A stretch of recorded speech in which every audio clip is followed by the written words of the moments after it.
2018ರಲ್ಲಿ ನಟ ವಿಜಯ್ ಸರ್ಕಾರ್ ಅನ್ನೋ ಸಿನಿಮಾದಲ್ಲಿ ಮುಖ್ಯಮಂತ್ರಿ ಪಾತ್ರ ನಿರ್ವಹಿಸಿದ್ರು. ಇವತ್ತು ಅದೇ ವಿಜಯ್ ರಿಯಲ್ ಲೈಫ್ನಲ್ಲಿ ಮುಖ್ಯಮಂತ್ರಿ ಆಗ್ತಾ ಇದ್ದಾರೆ.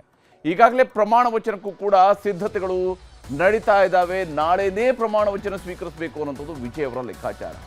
TVKಯನ್ನು ಕಟ್ಟಿರುವ ವಿಜಯ್ ಮೊದಲ ಎಲೆಕ್ಷನ್ನಲ್ಲೇ 108 ಸೀಟ್ಗಳನ್ನು ಪಡೆದು ಜನರ ಮುಂದಿನ ಪರೀಕ್ಷೆಯಲ್ಲಿ ಪಾಸ್ ಆಗಿದ್ದಾರೆ. ಆದರೆ ಮುಖ್ಯಮಂತ್ರಿ ಸ್ಥಾನಕ್ಕೆ ಇರೋದಕ್ಕೆ ವಿಜಯ್ ಅವರಿಗೆ 10 ಸ್ಥಾನಗಳು ಕಡಿಮೆ ಇದ್ದಾವೆ. ಇದಕ್ಕೀಗ ಕಾಂಗ್ರೆಸ್ ಮತ್ತು ಮಿತ್ರ ಪಕ್ಷಗಳ ಜೊತೆಗೆ ವಿಜಯ್ ಅವರು ಕೈ ಜೋಡಿಸೋದಕ್ಕೆ ಮುಂದಾಗಿದ್ದಾರೆ. ಈಗ ಕಡಿಮೆ ಇದ್ದ 10 ಸೀಟ್ಗಳನ್ನು ವಾಪಸ್ ಪಡ್ಕೊಳ್ಳೋದಕ್ಕೆ ಬೇಕಾದಂಥ ಪ್ರಯತ್ನಗಳು, ರಾಜಕೀಯ ಕಸರತ್ತುಗಳು ದಳಪತಿಯ ಕಡೆಯಿಂದ ನಡೀತಾ ಇರುವಂಥದ್ದು ಒಂದು ಭಾಗ. ವಿಜಯ್ ಅವರನ್ನು ಮುಖ್ಯಮಂತ್ರಿ ಸ್ಥಾನದಲ್ಲಿ ಕೂರಿಸೋದಕ್ಕೆ ಕಾಂಗ್ರೆಸ್ ಕೂಡ ಒಪ್ಕೊಂಡಿದೆ. ಇವತ್ತು ನಟ ವಿಜಯ್ ಅವರನ್ನ ಭೇಟಿ ಮಾಡಿರುವಂತಹ ತಮಿಳುನಾಡಿನ ಕಾಂಗ್ರೆಸ್ ನಾಯಕರು ವಿಜಯ್ ಅವರಿಗೆ ಬೆಂಬಲವನ್ನು ಘೋಷಿಸಿದರು. ಹಾರ ಹಾಕಿ ಶಾಲು ಹೊಲಿಸಿ ನಿಮ್ಮ ಜೊತೆ ನಾವಿರ್ತೀವಿ ಅನ್ನುವಂತಹ ಘೋಷಣೆ ಮಾಡಿದರು. ಹೀಗೆ ವಿಜಯ್ ಕೂಡ ಕಾಂಗ್ರೆಸ್ ನಾಯಕರಿಗೆ ಸನ್ಮಾನ ಮಾಡಿ ಸ್ವಾಗತವನ್ನು ಕೋರಿದ್ದಾರೆ. ತಮ್ಮ ಸರ್ಕಾರದ ಭಾಗವಾಗಿಸೋದಕ್ಕೆ ಹೊರಟಿದ್ದಾರೆ. ಕಾಂಗ್ರೆಸ್ನವರ ಬೆಂಬಲ ಸಿಗ್ತಾ ಇದ್ದಂತೆ TVK ಪ್ರಮಾಣ ವಚನ ಸ್ವೀಕಾರ ಸಮಾರಂಭಕ್ಕೆ ಸಿದ್ಧತೆಗಳನ್ನು ಮಾಡೋದಕ್ಕೆ ಶುರು ಮಾಡಿತ್ತು. ಚೆನ್ನೈನ ನೆಹರು ಕ್ರೀಡಾಂಗಣದಲ್ಲಿ ನಾಳೆ ದಳಪತಿ ವಿಜಯ್ CM ಆಗಿ ಪ್ರಮಾಣ ವಚನ ಸ್ವೀಕರಿಸೋದಕ್ಕೆ ತಯಾರಿಗಳೇನೋ ನಡೀತಾ ಇದ್ದಾವೆ. ಎಲ್ಲ ಅಂದುಕೊಂಡಂತೆ ಆದರೆ ತಮಿಳುನಾಡಿನ ಜನ 1969ರ ಬಳಿಕ ದ್ರಾವಿಡ ಪಕ್ಷಗಳ ನಾಯಕರನ್ನು ಹೊರತುಪಡಿಸಿದ 13ನೇ ಮುಖ್ಯಮಂತ್ರಿಯನ್ನಾಗಿ ವಿಜಯ್ ಅವರನ್ನು ನೋಡ್ತಾರೆ. ಕಾಂಗ್ರೆಸ್ ಪಕ್ಷದಿಂದ TVKಗೆ ಬೆಂಬಲ ಸಿಗ್ತಾ ಇದ್ದಂತೆ ನಟ ವಿಜಯ್ ತಮಿಳುನಾಡಿನ ಲೋಕಭವನಕ್ಕೆ ತೆರಳಿ ರಾಜ್ಯಪಾಲರನ್ನ ಭೇಟಿಯಾದರು. ರಾಜ್ಯಪಾಲ ರಾಜೇಂದ್ರ ಅರ್ಲೇಕರ್ ಅವರ ಮುಂದೆ ಸರ್ಕಾರ ರಚಿಸುವುದಕ್ಕೆ, ಯಾಕಂದರೆ ರಾಜ್ಯದ ವಿಧಾನಸಭಾ ಚುನಾವಣೆಯಲ್ಲಿ ಅತಿ ದೊಡ್ಡ ಪಕ್ಷವಾಗಿ ಹೊರಹೊಮ್ಮಿರೋದ್ರಿಂದಾಗಿ ಅದು ಸಹಜವಾಗಿಯೇ TVKಗೆ ಇರುವಂಥ ಒಂದು ಅವಕಾಶ ಅಥವಾ ಅಧಿಕಾರ, ಅವರು ಹಕ್ಕನ್ನು ಮಂಡನೆ ಮಾಡಿದ್ದಾರೆ. ಸರ್ಕಾರ ರಚಿಸೋದಕ್ಕೆ ಬಹುಮತಗಳಿದಾವಾ, ಯಾವ್ಯಾವ ಪಕ್ಷಗಳು ಬೆಂಬಲ ನೀಡ್ತಾ ಇದ್ದಾವೆ ಅಂತ ಗವರ್ನರ್ ಅವರು ಕೂಡ ಒಂದು ರಿಪೋರ್ಟನ್ನು ಕೇಳಿದ್ದಾರೆ.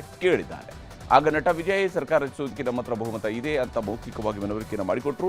ಸೂಕ್ತ ಬಹುಮತವಿದ್ದರೆ ಈಗಲೇ ವಿವರಣೆ ನೀಡುವಂತೆ ಗವರ್ನರ್ ಹೇಳಿದ್ರಂತೆ. ಆಗ ನಟ ವಿಜಯ್ ಬಹುಮತ ಸಾಬೀತುಪಡಿಸೋದಕ್ಕೆ 2 ವಾರಗಳ ಸಮಯವನ್ನು ಗವರ್ನರ್ ಹತ್ರ ಕೇಳಿಕೊಂಡಿದ್ದಾರೆ ಅಂತ ಗೊತ್ತಾಗಿದೆ. ಹೀಗಾಗಿ ನಾಳೆ ನಟ ವಿಜಯ್ ಪ್ರಮಾಣ ವಚನ ಸ್ವೀಕರಿಸುವ ಸಾಧ್ಯತೆ ಕಡಿಮೆ ಅನ್ನೋ ಸುದ್ದಿಗಳು ಕೂಡ ಅಲ್ಲಿ ಹರಿದಾಡ್ತಾ ಇವೆ. ಆದರೆ TVK ಅವರಾಗಲಿ ಕಾಂಗ್ರೆಸ್ನವರಾಗಲಿ ಇದುವರೆಗೂ ಪ್ರಮಾಣ ವಚನದ ದಿನಾಂಕ ಮತ್ತು ಸಮಯವನ್ನು ಅಧಿಕೃತವಾಗಿ ಘೋಷಣೆ ಮಾಡಿಲ್ಲ. ಯಾಕಂದರೆ ಇದು ಅಧಿಕೃತವಾಗಿ ಘೋಷಣೆ ಮಾಡಬೇಕಾಗಿರುವಂಥದ್ದು ಅಫ್ಕೋರ್ಸ್ ರಾಜಭವನದಿಂದ ಬರಬೇಕಾಗಿರುವಂಥದ್ದು ಅಥವಾ ಲೋಕಭವನದಿಂದ ಬರಬೇಕಾಗಿರ್ತಕ್ಕಂತಹ ವಿಚಾರ. ಸಂವಿಧಾನದ ಪ್ರಕಾರ ನಟ ವಿಜಯ್ ಪಕ್ಷಕ್ಕೆ ನಂಬರ್ 1 ಸ್ಥಾನ ಬಂದಿದೆ. ಪ್ರಮಾಣ ವಚನ ಸ್ವೀಕರಿಸಿದ ಮೇಲೆ ಅಧಿವೇಶನವನ್ನು ಕರೆದು ತಮಿಳುನಾಡು ವಿಧಾನಸಭೆಯಲ್ಲಿ ಬಹುಮತ ಸಾಬೀತುಪಡಿಸುವುದಕ್ಕೆ ಅವಕಾಶವನ್ನು ಕೊಡಲಾಗುತ್ತೆ. ಅದು 3 ದಿವಸ ಕೊಡ್ತಾರಾ, 6 ದಿವಸ ಕೊಡ್ತಾರಾ, 2 ವಾರ ಕೊಡ್ತಾರಾ, ಅದು ಗವರ್ನರ್ ಅವರ ವಿವೇಚನೆಗೆ ಬಿಟ್ಟಿದ್ದು. ವಿಜಯ್ ಅವರು ಕೇಳ್ಕೊಳ್ಬೋದು, ನನಗೆ 2 ವಾರಗಳ ಅವಕಾಶ ಕೊಡಿದ್ದಾಳೆ, ಹಾಗೆಂದರೆ ಅದನ್ನು ಒಪ್ಪಬೇಕು ಅಂತ ಏನೂ ಇಲ್ಲ. ನಟ ವಿಜಯ್ಗೆ ಮುಖ್ಯಮಂತ್ರಿ ಆಗೋದಕ್ಕೆ ಈಗಲೂ ಕೂಡ ಸಂಪೂರ್ಣ ಬಹುಮತ ಸಿಕ್ಕಿಲ್ಲ. ಯಾಕಂದರೆ ಕಾಂಗ್ರೆಸ್ನವರು ಬೆಂಬಲವನ್ನು ಕೊಡೋದಕ್ಕೇನು ಒಪ್ಕೊಂಡಿದ್ದಾರೆ. TVKಗೆ ಒಂದಿಷ್ಟು ಷರತ್ತುಗಳನ್ನು ಕೂಡ ಅವರು ಹಾಕ್ಕೊಂಡಿದ್ದಾರೆ. ದಿನಾಂಕ ಮೇ 6, 2026 ತಮಿಳಿಗ ವೆಟ್ರಿ ಕಳಗಂ ಪಕ್ಷದ ಅಧ್ಯಕ್ಷ ತಿರುಚಂದ್ರಶೇಖರ್ ವಿಜಯ್ ಅವರು ತಮಿಳುನಾಡಿನಲ್ಲಿ ಸರ್ಕಾರ ರಚಿಸಲು ಬೆಂಬಲ ನೀಡುವಂತೆ ಭಾರತೀಯ ರಾಷ್ಟ್ರೀಯ ಕಾಂಗ್ರೆಸ್ಗೆ ಔಪಚಾರಿಕವಾಗಿ ವಿನಂತಿಸಿದ್ದಾರೆ. ತಮಿಳುನಾಡಿನ ಜನರು, ವಿಶೇಷವಾಗಿ ಯುವಕರು, ಸಾಂವಿಧಾನಿಕ ತತ್ವಗಳಲ್ಲಿ ನಂಬಿಕೆ ಇಟ್ಟು ಜಾತ್ಯತೀತ, ಪ್ರಗತಿಪರ ಮತ್ತು ಕಲ್ಯಾಣವಾದಿ ಸರ್ಕಾರ ರಚಿಸಲು ಸ್ಪಷ್ಟ, ಬಲವಾದ ಮತ್ತು ಅಗಾಧವಾದ ತೀರ್ಪು ನೀಡಿದ್ದಾರೆ. ಮುಂದಿನ ಸರ್ಕಾರವನ್ನು ರಚಿಸಲು ತಮಿಳುನಾಡಿನ ಮತದಾರರು ಶ್ರೀ ವಿಜಯ್ ನೇತೃತ್ವದ TVK ಆಯ್ಕೆ ಮಾಡಿದ್ದಾರೆ. ತಮಿಳುನಾಡಿನ ಜನರ ಈ ಆದೇಶವನ್ನು ಗೌರವಿಸುವುದು, ಎತ್ತಿ ಹಿಡಿಯಲು ಸಹಾಯ ಮಾಡುವುದು ನಮ್ಮ ಸಾಂವಿಧಾನಿಕ ಕರ್ತವ್ಯವಾಗಿದೆ. ಅದರಂತೆ ತಮಿಳುನಾಡು ಕಾಂಗ್ರೆಸ್ ಸಮಿತಿ ಮತ್ತು ಕಾಂಗ್ರೆಸ್ ಶಾಸಕಾಂಗ ಪಕ್ಷ ಸರ್ಕಾರ ರಚಿಸಲು TVKಗೆ ತನ್ನ ಸಂಪೂರ್ಣ ಬೆಂಬಲವನ್ನು ನೀಡಲು ನಿರ್ಧರಿಸಿದೆ. ಭಾರತದ ಸಂವಿಧಾನದಲ್ಲಿ ನಂಬಿಕೆ ಇಲ್ಲದ ಯಾವುದೇ ಕೋಮು ಶಕ್ತಿಗಳನ್ನು TVK ಜೊತೆಗಿನ ಈ ಮೈತ್ರಿಕೂಟ ದೂರವಿಡುವುದರ ಮೇಲೆ ನಮ್ಮ ಬೆಂಬಲ ಷರತ್ತುಬದ್ಧವಾಗಿರುತ್ತದೆ. TVK ಮತ್ತು ತಮಿಳುನಾಡು ಕಾಂಗ್ರೆಸ್ ಮೈತ್ರಿಕೂಟ ಪೆರುಂತಲೈವರ್ ಕಾಮರಾಜ್ ಅವರ ತಮಿಳುನಾಡಿನ ವೈಭವದ ದಿನಗಳನ್ನು ಮರಳಿ ತರಲು ಶ್ರಮಿಸುತ್ತದೆ. ತಂಥೈ ಪೆರಿಯಾರ್ ಅವರ ಸಾಮಾಜಿಕ ನ್ಯಾಯದ ಆದರ್ಶಗಳು ಮತ್ತು ಡಾಕ್ಟರ್ BR ಅಂಬೇಡ್ಕರ್ ಅವರ ಸಾಂವಿಧಾನಿಕ ಆದರ್ಶಗಳಿಗೆ ಮುಂದಿನ ವರ್ಷಗಳು ಮತ್ತು ದಶಕಗಳಲ್ಲಿ ಬಲವಾದ ಬದ್ಧತೆಯಲ್ಲಿ ಕೆಲಸ ಮಾಡಲಿದೆ. ಪರಸ್ಪರ ಗೌರವ, ಸೂಕ್ತ ಹಂಚಿಕೆ ಮತ್ತು 2 ಪಕ್ಷಗಳ ನಡುವಿನ ಹಂಚಿಕೆಯ ಜವಾಬ್ದಾರಿಯ ಮೇಲೆ ಈ ಮೈತ್ರಿಕೂಟ ಸ್ಥಾಪಿಸಲಾಗಿದೆ. ಸರ್ಕಾರದ ರಚನೆಗೆ ಮಾತ್ರವಲ್ಲದೆ ಸ್ಥಳೀಯ ಸಂಸ್ಥೆಗಳು, ಲೋಕಸಭೆ ಮತ್ತು ರಾಜ್ಯಸಭೆಗೆ ಭವಿಷ್ಯದ ಚುನಾವಣೆಗಳಿಗೂ ಈ ಮೈತ್ರಿ ಅನ್ವಯವಾಗಲಿದೆ. ತಮಿಳುನಾಡಿನ ಜನರ ಈ ಐತಿಹಾಸಿಕ ತೀರ್ಪನ್ನು ಗೌರವಿಸುವುದಾಗಿ ಮತ್ತು ಜನರ ಕನಸುಗಳು ಮತ್ತು ಭರವಸೆಗಳನ್ನು ವಿಶೇಷವಾಗಿ ತಮಿಳುನಾಡಿನ ಯುವಕರ ಕನಸನ್ನ ಈಡೇರಿಸುವುದಾಗಿ ಶ್ರೀ ವಿಜಯ್ ಮತ್ತು ಶ್ರೀ ರಾಹುಲ್ ಗಾಂಧಿ ಅವರು ಜಂಟಿಯಾಗಿ ಪ್ರತಿಜ್ಞೆ ಮಾಡಿದ್ದಾರೆ. ಇಂತಿ ಗಿರೀಶ್ ಚೋಡಂಕರ್. ಹೀಗೆ ಒಂದು ಪತ್ರವನ್ನು ಕೊಟ್ಟಿದ್ದಾರೆ. ನಟ ವಿಜಯ್ ಅವರು ಕಾಂಗ್ರೆಸ್ ಷರತ್ತುಗಳನ್ನು ಒಪ್ಕೊಂಡಿದ್ದಾರೆ ಅಂತ ಕಾಂಗ್ರೆಸ್ ಅವರು ಹೇಳ್ತಾ ಇದ್ದಾರೆ. ಆದರೆ TVK ಕಾಂಗ್ರೆಸ್ ಸಪೋರ್ಟ್ ಮಾತ್ರ ಸಿಕ್ಕಿದ್ರೆ TVKಗೆ ಸಾಕಾಗೋದಿಲ್ಲ. ಯಾಕಂದರೆ ಇಲ್ಲಿ ನಂಬರ್ ಗೇಮ್ ಬಹಳ ಮುಖ್ಯವಾಗಿದೆ. ಸರ್ಕಾರ ರಚನೆಗೆ ಕನಿಷ್ಠ 118 ಸೀಟ್ಗಳು ಬೇಕು. ಮ್ಯಾಜಿಕ್ ನಂಬರ್ ಇರುವಂಥದ್ದು 118. ಬೇರೆ ಅಲ್ಲಿರುವಂತಹ ಒಟ್ಟು ಸಂಖ್ಯಾಬಲದಲ್ಲಿ ಕಾಂಗ್ರೆಸ್ನ 5 ಸೇರಿದಾಗ ಇದೀಗ 113ಕ್ಕೆ ಏರಿಕೆ ಆಗುತ್ತೆ. ಇಲ್ಲಿ 113 ಅಂತ ಹೇಳಿದ್ರು ಕೂಡ ಲಿಟ್ರಲಿ ಇಲ್ಲಿರುವಂಥದ್ದು 112 ಸೀಟ್ಗಳಾಗ್ತವೆ. ಯಾಕಂದರೆ 108 ಸೀಟ್ಗಳೇನು TVK ಗೆದ್ದಿದೆ, ಅದರಲ್ಲಿ 2 ಸೀಟ್ಗಳಲ್ಲಿ ವಿಜಯ್ ಅವರು ಗೆದ್ದಿದ್ದಾರೆ. ಆ್ಯಸ್ ಆಫ್ ನಾವು ಅಲ್ಲಿನ ಒಟ್ಟು ಸ್ಥಾನಗಳ ಪೈಕಿ 134 ಟೋಟಲ್ ಸ್ಥಾನಗಳಿದ್ದಾವೆ. ಅದು 233 ಸ್ಥಾನಗಳ ಶಾಸಕರಾಗಿರ್ತಾರೆ. 117 ಕೂಡ ಮ್ಯಾಜಿಕ್ ನಂಬರ್ ಸಾಕಾಗುತ್ತೆ ಇಲ್ಲಿ. ಹೀಗಾಗಿ ಬಹುಮತಕ್ಕೆ ಇನ್ನೂ ಕೂಡ 5 ಸಂಖ್ಯೆ ಕಡಿಮೆ ಇದೆ. ಒಟ್ಟು ಬಹುಮತಕ್ಕೆ ಬಂದಬೇಕಾದ್ರೆ 118 ಆಗಬೇಕು. 5 ಸಂಖ್ಯೆ ಕಡಿಮೆ ಇದೆ. TVK ಅವರ ಪ್ರಕಾರ ಇನ್ನೂ 4 ಪಕ್ಷಗಳು ಬೆಂಬಲವನ್ನು ಕೊಡ್ತಾ ಇದ್ದಾವೆ. ಅದರಲ್ಲಿ CPI ಇದೆ, CPM ಇದೆ, VCK ಇದೆ, IUML ಇದೆ. ಇವರೆಲ್ಲರ ಬಳಿಯಲ್ಲೂ ಕೂಡ 2 ಸೀಟ್ಗಳಿದ್ದಾವೆ. ಅಲ್ಲಿಗೆ 8 ಸೀಟ್ಗಳು ಸಿಗ್ತವೆ. ಈ 4 ಪಕ್ಷಗಳು ಬೆಂಬಲಿಸಿದರೆ ಸರ್ಕಾರ ರಚನೆ ಸುಲಭ ಆಗುತ್ತೆ. ಆಗ ವಿಜಯ್ ಅವರ ಮೈತ್ರಿಕೂಟದ ಸಂಖ್ಯೆ 121ಕ್ಕೆ ತಲುಪುತ್ತೆ. ಆದರೆ 4 ಪಕ್ಷಗಳು ಇಲ್ಲಿವರೆಗೆ ಯಾವುದೇ ರೀತಿಯ ಸ್ಪಷ್ಟನೆ ನೀಡಿಲ್ಲ. ಅದರಲ್ಲೂ ವಿಶೇಷವಾಗಿ ಎಡಪಕ್ಷಗಳು ನಾವು DMK ಜೊತೆಗೆ ಇರ್ತೇವೆ ಅನ್ನುವಂತಹ ಸಂದೇಶವನ್ನು ರವಾನೆ ಮಾಡ್ತಾ ಇದ್ದಾರೆ ಅನ್ನುವಂತಹ ಮಾಹಿತಿಯೂ ಕೂಡ ಇದೆ. ಹಾಗೇನಾದರೂ ಆಯಿತು ಅಂತ ಹೇಳಿದರೆ ಎಡಪಕ್ಷಗಳ ಬೆಂಬಲ ವಿಜಯ್ ಅವರಿಗೆ ಸಿಗೋದಿಲ್ಲ. ಆದರೂ ಅಲ್ಲಿ PMK, VCK, IUML ಈ ಪಕ್ಷಗಳ ಬೆಂಬಲ ಸಿಗುತ್ತಾ ಅನ್ನೋಂಥ ನೋಡಬೇಕು. ನಟ ವಿಜಯ್ಗೆ ಬರೀ ಬಹುಮತಗಳ ಚಿಂತೆ ಅಷ್ಟೇ ಅಲ್ಲ, ಕಾಂಗ್ರೆಸ್ ಪಕ್ಷ ಮೈತ್ರಿ ಮಾಡಿಕೊಳ್ಳೋದಕ್ಕೂ ಕೆಲವು ಷರತ್ತುಗಳನ್ನು ಹಾಕಿರುವಂಥದ್ದು ವಿಜಯ್ ಪಕ್ಷಕ್ಕೆ ಇರುವಂತಹ ಬಹಳ ದೊಡ್ಡದಾದಂತಹ ಸವಾಲು ಕೂಡ. ಯಾಕಂದರೆ ವಿಜಯ್ಗಿರುವಂತಹ ಷರತ್ತುಗಳನ್ನು ನೋಡಿದಾಗ 5 ಶಾಸಕರಿರುವಂತಹ ಕಾಂಗ್ರೆಸ್ಗೆ 2 ಸಚಿವ ಸ್ಥಾನದ ಬೇಡಿಕೆಯನ್ನು ಅವರು ಇಟ್ಟಿದ್ದಾರೆ. ಕಾಂಗ್ರೆಸ್ಗೆ 2 ಸಚಿವ ಸ್ಥಾನವನ್ನು ಕೊಟ್ಟರೆ ಉಳಿದವರು ಕೂಡ ಅದೇ ರೀತಿಯಾಗಿ ತಮಗೂ ಸಚಿವ ಸ್ಥಾನ ಕೊಡಿ ಅಂತ ಕೇಳ್ತಾರೆ. 4 ಪಕ್ಷಗಳಿಗೂ ಒಂದೊಂದು ಮಂತ್ರಿ ಸ್ಥಾನಕ್ಕಾಗಿ ಬೇಡಿಕೆ ಇರಬಹುದು. ಆಗ ಇಲ್ಲಿ ಇರುವಂಥ ಒಟ್ಟು ಮಂತ್ರಿ ಸ್ಥಾನಗಳ ಸಂಖ್ಯೆ ತಮಿಳುನಾಡಿನ ಒಟ್ಟು ಶಾಸನ ಸಭೆಯ ಶಾಸಕರ ಸದಸ್ಯ ಬಲದ ಆಧಾರದ ಮೇಲೆ ಇರುವಂಥದ್ದು 35 ಮಂತ್ರಿ ಸ್ಥಾನಗಳು ಮಾತ್ರ. ಮಿತ್ರ ಪಕ್ಷಗಳಿಗೆ 8 ಸ್ಥಾನವನ್ನು ಕೊಡಬೇಕು. ಅದರಲ್ಲೂ ಪ್ರಬಲ ಖಾತೆಗಳೇ ಮೈತ್ರಿಕೂಟದ ಪಕ್ಷಗಳು ಕೇಳ್ತವೆ. ಅದು ಸಹಜ. ಯಾಕಂದರೆ ಅವರ ಸಹಕಾರ ಇಲ್ಲದೆ ಇವರ ಸರ್ಕಾರ ನಡೆಯೋದಿಲ್ಲ. ಹಾಗಾಗಿ ಅವರು ಸಹಜವಾಗಿ ಕೇಳ್ತಾರೆ. ಇದರ ಜೊತೆಗೆ ಮಿತ್ರ ಪಕ್ಷಗಳ ತತ್ವ ಸಿದ್ಧಾಂತಗಳು ಬೇರೆ ಬೇರೆ ಇದ್ದಾವೆ. ಜೊತೆಗೆ ಎಲ್ಲ ಚುನಾವಣೆಗಳಲ್ಲೂ ಸೀಟು ಹಂಚಿಕೆಯ ಬೇಡಿಕೆಯನ್ನು ಕಾಂಗ್ರೆಸ್ ಈಗಾಗಲೇ ಮಾಡಿದೆ. ಕೇವಲ ಇದು ವಿಧಾನಸಭೆಗೆ ಮಾತ್ರ ಅಲ್ಲ, ಮುಂಬರುವ ಸ್ಥಳೀಯ ಸಂಸ್ಥೆ ಚುನಾವಣೆ, ರಾಜ್ಯಸಭೆಯನ್ನೂ ಸೇರಿಸಿ ಲೋಕಸಭೆ ಚುನಾವಣೆಯಲ್ಲಿ ಅವರು ಕೇಳ್ತಿದ್ದಾರೆ. ಹೀಗಾಗಿ ವಿಜಯ್ಗೆ ಮಿತ್ರ ಪಕ್ಷಗಳ ಷರತ್ತುಗಳು ತಲೆನೋವಾಗಿ ಪರಿಣಮಿಸುತ್ತೆ. ಆದರೆ ತಮಿಳುನಾಡಿನ ರಾಜಕೀಯದಲ್ಲಿ, ಈ ಮಿತ್ರ ಪಕ್ಷಗಳ ರಾಜಕೀಯದಲ್ಲಿ ಈ ರೀತಿಯಾದಂತಹ ಕೊಡುಕೊಳ್ಳುವಿಕೆ ಬಹಳ ದೊಡ್ಡ ಮಟ್ಟದಲ್ಲಿ ನಡೀತಾ ಇರುತ್ತೆ. ಸಿನಿಮಾಗಳಲ್ಲಿ ನಟ ವಿಜಯ್ ರಾಜಕಾರಣಿ ಪಾತ್ರವನ್ನು ನಿರ್ದೇಶಕರು ಹೇಳಿದಂತೆ ಸುಲಭವಾಗಿ ನಿರ್ವಹಿಸ್ತಾ ಇದ್ರು. ಆದರೆ ರಿಯಲ್ ರಾಜಕಾರಣ ಇದು. ಇಲ್ಲೀಗ ವಿಜಯ್ ಅವರು ತನ್ನ ರಾಜಕೀಯ ಪ್ರಬುದ್ಧತೆಯನ್ನು ಮತ್ತು ರಾಜಕೀಯದ ಒಳಗುಟ್ಟುಗಳನ್ನು ಕೂಡ ಅರ್ಥ ಮಾಡ್ಕೊಳ್ಬೇಕಾಗತ್ತೆ. ಏನೇ ಆಗಲಿ, ಸರ್ಕಾರ ರಚನೆಯಲ್ಲಿ ಬಹುಮತದ ಲೆಕ್ಕಾಚಾರಗಳು, ಸಂಖ್ಯಾಬಲಗಳು ಅಷ್ಟೇ ಇಂಪಾರ್ಟೆಂಟ್ ಆಗುತ್ತೆ. ಯಾವ ಸ್ವರೂಪದಲ್ಲಿ ವಿಜಯ್ ಅವರು ತಮ್ಮ ಸರ್ಕಾರವನ್ನು ರಚಿಸಿ ವಿಜಯ ಪರ್ವವನ್ನು ತಮಿಳುನಾಡಿನಲ್ಲಿ ತರ್ತಾರೆ ಅಂತ ನೋಡಬೇಕು ಕುತೂಹಲದಿಂದ. ಇನ್ನು ನಟ ವಿಜಯ್ ನೇತೃತ್ವದ TVK ಅಧಿಕಾರಕ್ಕೆ ಬರೋದಕ್ಕೆ ಕಾಂಗ್ರೆಸ್ ಬೆಂಬಲವನ್ನು ನೀಡಿದೆ. ಆದರೆ ಇದೇ ಕಾಂಗ್ರೆಸ್ ನಾಯಕರಿಗೆ DMK ದ್ರೋಹಿಗಳು ಅನ್ನುವಂತಹ ಪಟ್ಟ ಕಟ್ಟಿದೆ. ದಶಕಗಳ DMK ಜೊತೆಗಿನ ಸ್ನೇಹಕ್ಕೆ ಕಾಂಗ್ರೆಸ್ನವರು ದೋಖಾ ಮಾಡಿದ್ದಾರೆ, ಬೆನ್ನಿಗೆ ಚೂರಿ ಹಾಕಿದ್ದಾರೆ ಅಂತ DMK ನಾಯಕರು ಹೇಳ್ತಾ ಇದ್ದಾರೆ.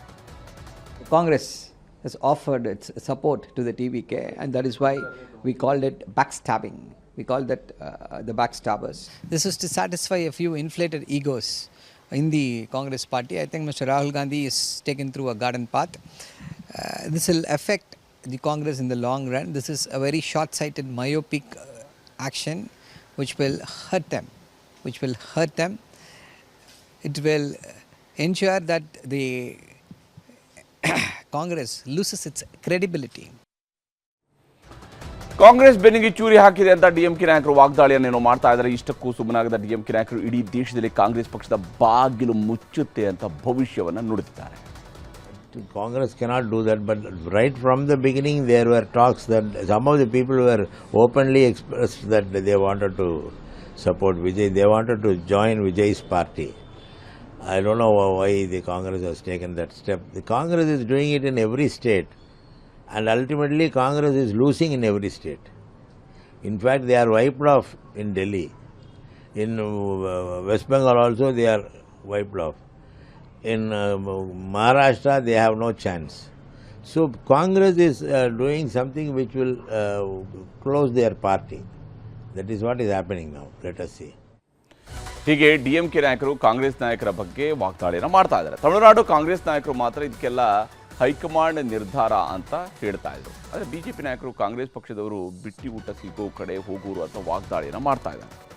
Meeting with the DMK now. DMK is saying that you are a backstabber. Backstabber. This is High Command decision, everybody's decision.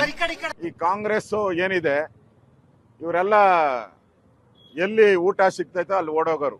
ಇಷ್ಟು ದಿನ DMKನ ಆಡಿ ಹೊಗಳಿದ್ರು. ನಮ್ಮ DMK ಅಂತೇಳಿ. ಈಗ ನಾಚಿಕೆ ಅವ್ರಿಗೆ, ಕಾಂಗ್ರೆಸ್ಗೆ ಒಂದು ಸಿದ್ಧಾಂತ ಇಲ್ಲ, ಒಂದು ನ್ಯಾಯ ನೀತಿ ಇಲ್ಲ, ಗೆದ್ದತ್ತಿನ ಬಾಲ ಹಿಡಿಯುವಂಥದ್ದೇ ಕಾಂಗ್ರೆಸ್ಸಿನ ಧರ್ಮ. ಹೀಗೆ DMK ನಾಯಕರ ಪ್ರಕಾರ ಕಾಂಗ್ರೆಸ್ನವರು ಈಗ ಬೆನ್ನಿಗೆ ಚೂರಿ ಹಾಕಿದ್ದಾರೆ. ಆದರೆ ಕಾಂಗ್ರೆಸ್ ನಾಯಕರು DMKಯನ್ನು ಬಿಟ್ಟು ವಿಜಯ್ ಅವರ ಪಕ್ಷಕ್ಕೆ ಬೆಂಬಲಿಸುವುದಕ್ಕೆ ಕಾರಣ ಇದೇ DMK. ಇತಿಹಾಸದ ಪುಟಗಳನ್ನು ತೆಗೆದು ನೋಡಿದರೆ ಇದಕ್ಕೆ ಸಾಕಷ್ಟು ಪುರಾವೆಗಳು ಕೂಡ ಸಿಗ್ತವೆ. ಕಾಂಗ್ರೆಸ್ಗೂ ಕೂಡ DMK ಈ ಹಿಂದೆ ದೋಖಗಳನ್ನು ಮಾಡಿರುವಂಥದ್ದಿದೆ. 1999 2000 ಎಲೆಕ್ಷನ್, 1999 ಲೋಕಸಭೆ ಚುನಾವಣೆಯಲ್ಲಿ ಕಾಂಗ್ರೆಸ್ಗೆ ಅದು ದೋಖ ಮಾಡಿತ್ತು ಅಂತ ಹೇಳಿ. DMK BJP ಮೈತ್ರಿಯಾಗಿ ಲೋಕಸಭೆ ಚುನಾವಣೆಯಲ್ಲಿ ಸ್ಪರ್ಧೆಯನ್ನು ಮಾಡಿತ್ತು. ಆಗ DMK 12 ಕಡೆಗಳಲ್ಲಿ, BJP 4 ಕ್ಷೇತ್ರಗಳಲ್ಲಿ ಗೆಲುವನ್ನು ಕಂಡಿತ್ತು. ಇನ್ನು 2002-3 ಚುನಾವಣೆಯ ವೇಳೆ DMK 2003ರಲ್ಲಿ BJPಯನ್ನು ಬಿಟ್ಟು ಕಾಂಗ್ರೆಸ್ಸನ್ನು ಕೈ ಹಿಡಿತು. ಆದರೆ ಅಲ್ಲಿನ ಉಪಚುನಾವಣೆಯಲ್ಲಿ ಕಾಂಗ್ರೆಸ್ಸನ್ನು ಅವರು ಬೆಂಬಲಿಸಿರಲಿಲ್ಲ. ಹೀಗೆ 2013-14 ಚುನಾವಣೆಯ ವಿಚಾರಕ್ಕೆ ಬಂದಾಗಲೂ ಕೂಡ 2013ರಲ್ಲಿ ಕರುಣಾನಿಧಿ ಕಾಂಗ್ರೆಸ್ ಸ್ನೇಹವನ್ನು ಬೇಡ ಅಂತ ಹೇಳಿದರು. 2014 ಲೋಕಸಭೆ ಎಲೆಕ್ಷನ್ನಲ್ಲಿ DMK ಏಕಾಂಗಿಯಾಗಿ ಸ್ಪರ್ಧೆ ಮಾಡಿತು. ಆಗ ಎಲೆಕ್ಷನ್ಗೆ ಒಂದು ವಾರದ ಮೊದಲು DMK ಕಾಂಗ್ರೆಸ್ ಮೈತ್ರಿ ಕಡಿತ ಆಗಿತ್ತು. 2014ರಲ್ಲಿ ದೇಶದಲ್ಲಿ ರಚನೆ ಆಗಿದ್ದಂಥದ್ದು ಮೋದಿ ಸರ್ಕಾರ ಅನ್ನೋದು ಕೂಡ ಇಲ್ಲಿ ಗಮನಾರ್ಹವಾಗಿರುವಂಥದ್ದು. 2019-24 ವಿಚಾರಕ್ಕೆ ಬಂದಾಗಲೂ ಕೂಡ ಚುನಾವಣೆ ವೇಳೆ 2019 ಲೋಕಸಭೆ ಚುನಾವಣೆಗೆ ಮತ್ತೆ ಕಾಂಗ್ರೆಸ್ನ ಸ್ನೇಹವನ್ನು ಮಾಡಿಕೊಳ್ತು. ಸೀಟು ಹಂಚಿಕೆಯಲ್ಲಿ ಕಾಂಗ್ರೆಸ್ಗೆ DMKಯಿಂದ ಹಿನ್ನಡೆ ಆಗಿದೆ ಅನ್ನೋಂಥದ್ದನ್ನು ಕಾಂಗ್ರೆಸ್ನವರು ಆರೋಪ ಮಾಡ್ತಿದ್ದಾರೆ. 2024 ಚುನಾವಣೆಯಲ್ಲೂ ಕಾಂಗ್ರೆಸ್ಗೆ ಹೆಚ್ಚುವರಿ ಸೀಟುಗಳು ಸಿಕ್ಕಿರಲಿಲ್ಲ ಅನ್ನುವಂಥದ್ದು ಕಾಂಗ್ರೆಸ್ನವರು ಮಾಡ್ತಾ ಇರುವಂಥ ಆರೋಪ. 2026 ವಿಧಾನಸಭೆ ಚುನಾವಣೆಗೆ ಬಂದಾಗ ಈಗ ನಡೆದಂಥ ವಿಧಾನಸಭೆ ಚುನಾವಣೆಯಲ್ಲೂ DMK ದೋಖ ಮಾಡಿದೆ ಅಂತ ಹೇಳಿ ಕಾಂಗ್ರೆಸ್ ಹೇಳ್ತಾ ಇದೆ. ಕಾಂಗ್ರೆಸ್ ಕೇಳಿರುವಂಥದ್ದು 35 ಸೀಟುಗಳು, DMK ಕೊಟ್ಟಿದ್ದು 28 ಕ್ಷೇತ್ರಗಳನ್ನು ಮಾತ್ರ. ಮತ್ತು ಅದರಲ್ಲಿ ಕೆಲವು ಕ್ಷೇತ್ರಗಳಿಗೆ ಇಂಥವರೇ ಅಭ್ಯರ್ಥಿಗಳಾಗಬೇಕು ಅಂತೇಳಿ DMKನೇ ನಿರ್ಧರಿಸಿತ್ತು ಅನ್ನುವಂಥದ್ದು ಕೂಡ ಕಾಂಗ್ರೆಸ್ನವ್ರು ಮಾಡ್ತಾ ಇರುವಂತಹ ಆರೋಪ. ಹೀಗೆ ರಾಜಕೀಯ ಅಂತ ಹೇಳಿದ ಮೇಲೆ ಅಲ್ಲಿ ಬಹಳಷ್ಟು ಆರೋಪ ಪ್ರತ್ಯಾರೋಪಗಳಿರ್ತವೆ. ಸ್ನೇಹ ಮಾಡೋದಕ್ಕೂ ಒಂದು ಕಾರಣ ಇರುತ್ತೆ, ಸ್ನೇಹ ಬಿಡೋದಕ್ಕೂ ಒಂದು ಕಾರಣ ಇರುತ್ತೆ. ಕಾಂಗ್ರೆಸ್ಗೆ ಈಗ ಅವಕಾಶ ಇದೆ, TVK ಜೊತೆಗೆ ಹೋದರೆ ಸ್ವಲ್ಪ ಚೆನ್ನಾಗಿರಬಹುದು, ಅಧಿಕಾರದಲ್ಲಂತೂ ಇದ್ದೇ ಇರಬಹುದು. ಆ ಕಾರಣಕ್ಕಾಗಿ ಈಗ TVKಯ ಬೆನ್ನು ಹತ್ತಿದ್ದಾರೆ. ಯಾವ ಸ್ವರೂಪದಲ್ಲಿ ಇದು ಇಂಡಿಯಾ ಬ್ಲಾಕ್ಗೆ ಮುಳುವಾಗುತ್ತೆ ಅನ್ನೋಂಥದ್ದನ್ನು ಕುತೂಹಲದಿಂದ ನೋಡಬೇಕಾಗಿದೆ.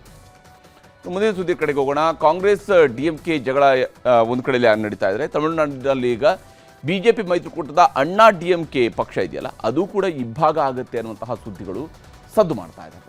TVK ನಾಯಕ ವಿಜಯ್ ಅವರ ಪಕ್ಷಕ್ಕೆ ಅಣ್ಣಾ DMK ಪಕ್ಷದಿಂದ 3/2 ಶಾಸಕರು ಬರ್ತಾರೆ ಅನ್ನುವಂಥದ್ರ ಬಗ್ಗೆ ಕೂಡ ದೊಡ್ಡ ಮಟ್ಟದ ಚರ್ಚೆ ಏನೋ ನಡೆಯೋದಕ್ಕೆ ಶುರುವಾಗಿದೆ.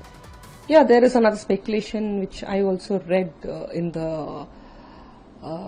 media, which has been going on, that 21 MLAs and odd, which is along with CV Shanmugam, might get divided and they would go and join TVK.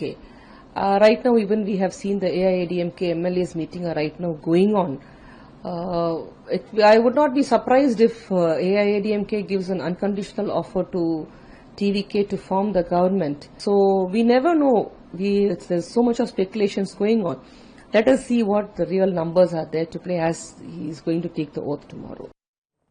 ಇನ್ನು DMK ನಾಯಕಿ ಕನಿಮೊಳಿ ಸೋಮು ಹೇಳೋ ಪ್ರಕಾರ ಅಣ್ಣಾ DMK 21 ಶಾಸಕರು ವಿಜಯ್ಗೆ ಬೆಂಬಲಿಸಬಹುದು. ಹಾಗೇನಾದರೂ ಆದರೆ 3/2 ಅಣ್ಣಾ DMK ಶಾಸಕರು ಹೊರಗೆ ಬಂದರೆ ಮಹಾರಾಷ್ಟ್ರದಲ್ಲಿ NCP ಶಿವಸೇನೆ ಹೇಗೆ ಛಿದ್ರವಾಯಿತು, ದೆಹಲಿಯಲ್ಲಿ ಇತ್ತೀಚೆಗೆ ಆಮ್ ಆದ್ಮಿ ಪಕ್ಷದ ರಾಜ್ಯಸಭಾ ಸದಸ್ಯರು ಹೇಗೆ BJPಯನ್ನು ಸೇರಿದರು, ಅದೇ ರೀತಿಯಲ್ಲಿ ತಮಿಳುನಾಡಿನಲ್ಲೂ ಕೂಡ ಆಗುವ ಸಾಧ್ಯತೆ ಇದ್ದೇ ಇದೆ. ಆದರೆ ಇದನ್ನೆಲ್ಲ ವಿಜಯ್ ಮೂಲಕ BJPಯವರೇ ಮಾಡಿಸ್ತಾ ಇರುವಂಥದ್ದು ಅನ್ನುವಂಥ ಆರೋಪವನ್ನು DMK ನಾಯಕರು ಮಾಡ್ತಾ ಇದ್ದಾರೆ. See, here in the south, BJP has no role. Assam and West Bengal, they have, I don't know what happened in West Bengal, but in the south they cannot enter, so they are playing another kind of politics like promoting Vijay. ಇನ್ನು ಟಿವಿಕೆಯ ನಾಯಕ ವಿಜಯ್ಗೆ BJP ಬೆಂಬಲ ಇದೆಯಾ ಅನ್ನೋದಕ್ಕೆ ಸ್ಪಷ್ಟತೆ ಇಲ್ಲ. ಸದ್ಯಕ್ಕೆ ವಿಜಯ್ ಅವರು ಜಾತ್ಯತೀತ ತತ್ವದಡಿ ಚುನಾವಣೆಗೆ ನಿಂತಿದ್ದು, ಹೀಗಾಗಿ ಬಿಜೆಪಿಯ ಪಾತ್ರ ಇದೆಯಾ ಇಲ್ವಾ ಅನ್ನೋದ್ರ ಬಗ್ಗೆ ಯಾವುದೇ ಸ್ಪಷ್ಟತೆಯನ್ನ ಇಲ್ಲ. ಆದರೆ ಅವರು ಸೈದ್ಧಾಂತಿಕವಾಗಿ ನಾನು ಬಿಜೆಪಿ ಜೊತೆಗೆ ಇಲ್ಲ ಅನ್ನೋದನ್ನ ಚುನಾವಣೆಗೆ ಪೂರ್ವದಲ್ಲಿ ಬಹಳ ಸ್ಪಷ್ಟವಾಗಿ ಹೇಳಿದರು. ಆದರೆ ಬಿಜೆಪಿ ಜೊತೆಗೆ ಅಣ್ಣಾ DMK ಅವರು ಮೈತ್ರಿಯನ್ನು ಮಾಡ್ಕೊಂಡಿದ್ರು. ಈ ಸಲ ಅಣ್ಣಾ DMK 47 ಸ್ಥಾನಗಳನ್ನು ಗೆದ್ದಿದೆ. ಇದರಲ್ಲಿ 3/2 ಶಾಸಕರು ಅಂದರೆ ಅದು 32 ಶಾಸಕರಾಗಬೇಕಾಗುತ್ತೆ. ಒಟ್ಟು 33 ಶಾಸಕರು ಹೋದರೆ ಮಾತ್ರನೇ 10th ಶೆಡ್ಯೂಲ್ನ ಪ್ರಕಾರವಾಗಿ ಪಕ್ಷಾಂತರ ಮಾಡೋದಕ್ಕಿರುವಂಥ ಅವಕಾಶ, ಅಥವಾ ಸಪ್ರೇಟ್ ಆಗಿ ಒಂದು ಗುಂಪಾಗಿ ಗುರುತಿಸ್ಕೊಳ್ಳೋದಕ್ಕೆ ಅವಕಾಶ ಇರುವಂಥದ್ದು. ಅದನ್ನು ನಿಜಕ್ಕೂ ನಡೆಯುತ್ತಾ ನೋಡಬೇಕು. ಆದರೆ